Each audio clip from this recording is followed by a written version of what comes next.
Mano tėvai augino tą mišką, mano tėvai sodino kiekvieną daigą. Mano tėvų dėka jis užaugo. Šiandien jūs ateinat perteklinis. Šitas poligonas aplamai yra perteklinis. Mes turim 9 poligonus. Jo negalima.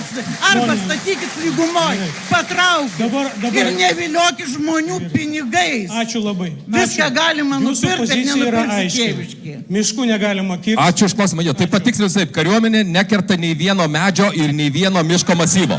Visi medžiai priklauso valstybiniai miškų urėdijai.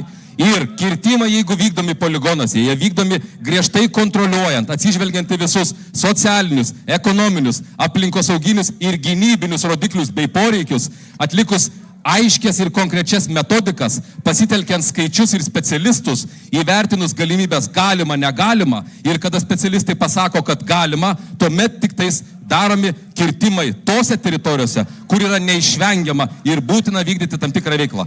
Principinai kariuomenė, tai nei miškų kerta, nei nori juos išmiškinti, dėl to, kad kariuomenės veikimas yra kur kas efektyvesnis ir naudingesnis teritorijose užžėlusiose miškų, augmenyje, krūmais, medžiais, o ne veikti bet kur laukuose.